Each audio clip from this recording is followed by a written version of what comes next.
Kali Allah memberikan kita kesehatan dan kesubuhan dalam melaksanakan salah satu perintahnya, yaitu sholat duha berjamaah. Salawat dan salam semoga terlimpah kepada Nabi Muhammad sallallahu alaihi wasallam, kepada keluarga para sahabat, para tabi'in, para alim ulama sahabat sebagai umatnya yang istiqamah menjalankan ajaran sunnah-sunnah yang Allah. Sedang salat zuhur yang dirahmati Allah Subhanahu wa taala, dalam sebuah hadis dari Abu Hurairah, baginda Rasulullah SAW bersabda, ada 7 golongan yang akan dinaungi Allah pada hari kiamat. Yang pertama adalah imamul adil, ya, seorang imam yang adil. Yang kedua, wasyabun nasya'a bi ibadatillah, seorang pemuda yang dia tatkala tumbuh dewasa senang beribadah kepada Allah Subhanahu wa taala. Kemudian yang ketiga, warajul qalbuhu mu'allaqun fil masjid. Ketiga, seorang yang hatinya senantiasa tertambat di masjid. Jadi tatkala dia lepas keluar masjid, rasa rindunya kembali akan ke masjid itu, yang hatinya dia tertambat ke masjid. Yang keempat adalah warajulani tahabba billahi jama'a alaihi wa tafarraqa alaihi, yaitu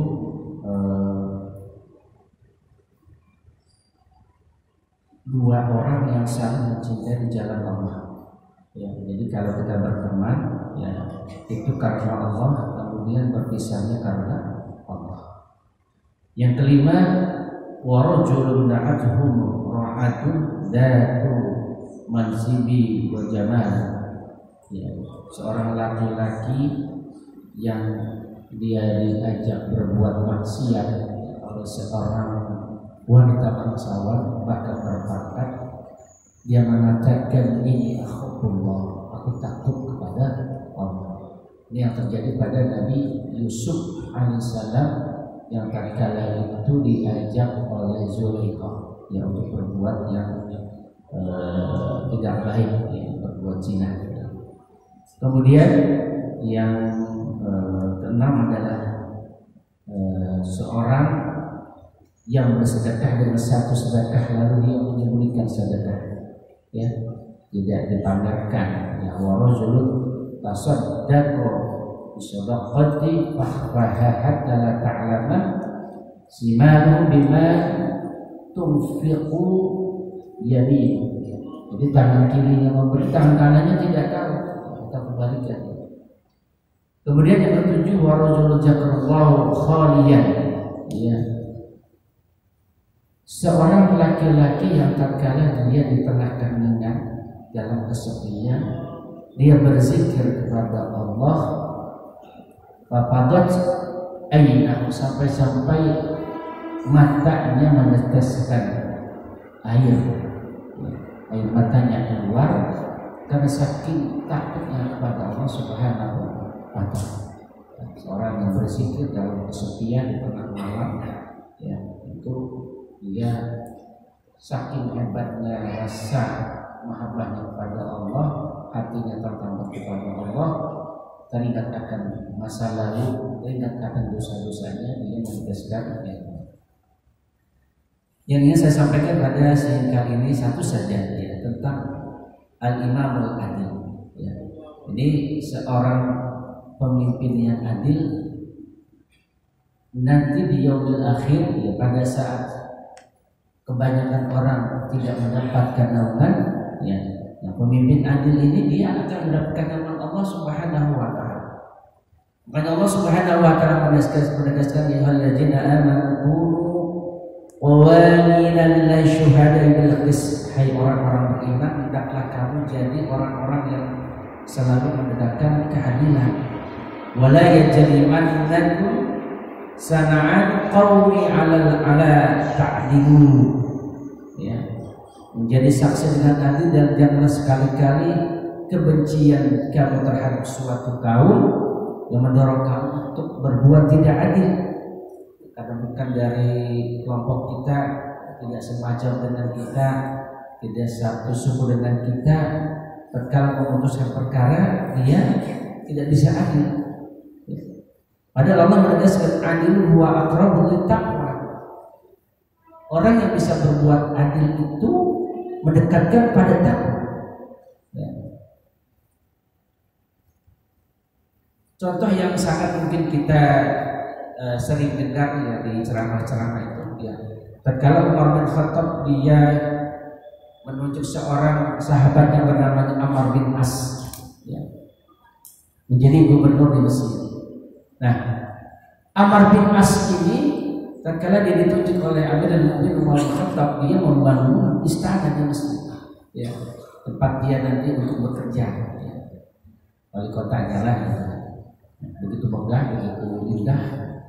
Tetapi tatkala dia memandang ke depan, ternyata di situ ada gubuk Yahudi, ya, gubuk seseorang kakek-kakek yang tidak sedap dilihat ya, di tengah kota yang indah ada bangunan ya, di situ tempatnya gubernur ya, di depannya terlihat ada gubuk reot. Ternyata ini miliknya orang Yahudi yang sudah. Maka dipanggillah para pembantunya, coba engkau selidiki itu yang punya gubuk siapa sih? Ya, aku akan beli itu tanahnya. Maka dipanggillah ya, si pemilik gubuk ini oleh Amr bin As bernama. Maka tatkala menghadap kepada Amr bin As, si pemilik gubuk reot ini mengatakan, ya, wahai gubernur, gubuk itu adalah milik saya.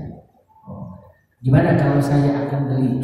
Ya, karena saya akan membangun di depannya masjid. Ya. Kata si kakek ini, si Yahudi ini, maaf Pak Gubernur, saya tidak akan menjual tanah. Bukan ini aset saya yang satu-satunya yang saya miliki. Rumah satu-satunya yang saya miliki, saya tidak akan menjual. Oh, kalau gitu aku 3 kali bayar. Ya, 3 kali lipat aku bayar tanahmu dan rumahmu. Tetap ya, si Yahudi ini tidak mau. Si kakek tidak mau. Ya. Tetapi apa yang dilakukan Amr bin As, dia tetap memerintahkan ya untuk membangun masjid di depannya itu ya, merobohkan daripada bangunan si kakek ini. Maka berangkatlah ya, si kakek tua ini, si Yahudi ini ke Madinah menuju ya Amirul Mukminin Umar bin Khattab. Ya. Sesampainya di Madinah bertemulah dengan Umar bin Khattab. Hei Yahudi, ya, kakek, ada apa keperluanmu menghadap saya? Wahai Amirul Mukminin, aku tahu engkau adalah orang yang sangat bijak, ya, yang bisa menegakkan keadilan.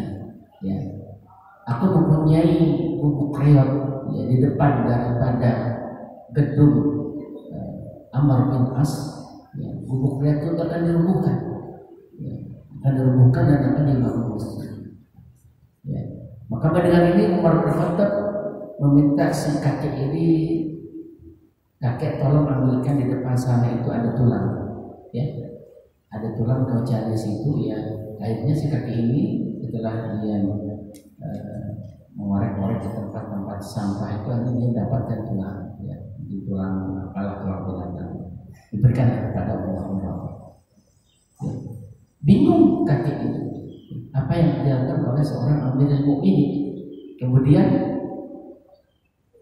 Umar ini mengambil pedang dan dia beset itu tulang itu, dia kasih tanda seperti alit. Ya. Tulangnya itu digores ya, oleh pedang dan itu lurus. Ya. Kembalilah kamu ke masjid dan sampaikan tulang ini kepada Amr bin As. Ya, maka sampainya di Mesir, di kakek ya Yahudi ini memberikan tulang itu kepada Amr bin As. Begitu Amr bin As melihat tulang yang digores lurus oleh pedang, ya, ada goresan tulang itu, gemetar tubuhnya begitu hebat. Sehingga si kakek ini kebingungan, kenapa engkau Amr bin As, dengan tulang aja engkau begitu gemetar? Wahai kakek, ketahuilah, ini adalah bahasa daripada Umar bin Khattab yang dituangkan dalam tulang ini. Seolah-olah dia mengatakan kepada saya, sehebat apapun kamu punya pangkat, sehebat apapun kamu punya kedudukan, sehebat apapun yang kau miliki, dengan kekayaanmu, dengan kepangkatanmu, dengan apa yang kamu miliki, maka engkau akan menjadi tulang seperti ini. Dan kalau engkau tidak bisa menegakkan keadilan di Mesir, aku yang akan menegakkan keadilan dengan pedang. Kira-kira itu ya yang aku bisa tangkap daripada goresan pedang yang dilakukan oleh Amirul Mukminin terkena dalam tulang. Ya. Maka akhirnya Amr bin As memerintahkan daripada pembantu-pembantunya untuk membatalkan ya proyek pembangunan masjid di depan istana. Ini kan sebuah contoh yang luar biasa yang ditujukan oleh Umar bin Khattab ya pada kita semua ya, bahwa keadilan itu harus ditegakkan. Ya, bukan karena ya pertemanan, ya, bukan hanya kelompok, bukan hanya satu suku dan sebagainya, atau mungkin satu akidah. Ya, tetapi hal-hal yang sifatnya dia menyentuh kehidupan sosial bermasyarakat, maka itu harus ditegakkan. Makanya Nabi Muhammad SAW yang di Madinah itu, ya orang-orang Yahudi lebih nyaman tinggal di Madinah ketimbang dia pergi ke Israel, ya. Atau orang-orang Nasrani yang tinggal di Madinah dia lebih nyaman tinggal di Madinah daripada dia pergi ke Roma. Ya karena bagi Rasulullah mencontohkan bagaimana menata kehidupan di Madinah itu ya dengan menegakkan keadilan. Ya.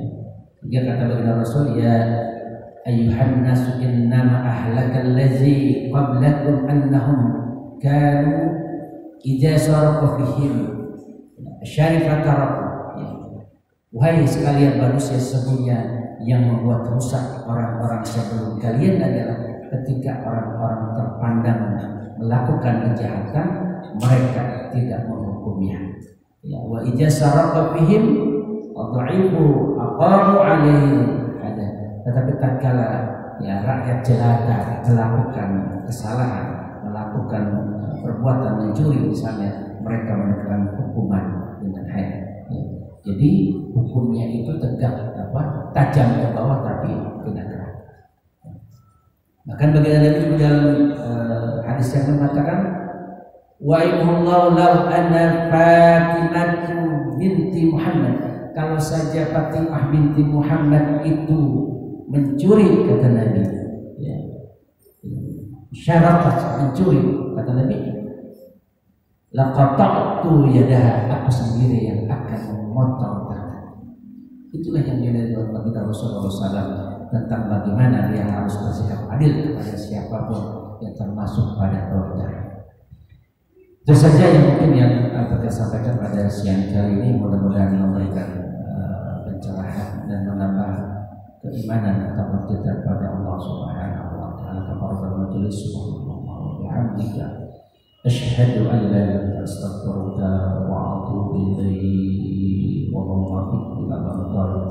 Assalamualaikum warahmatullahi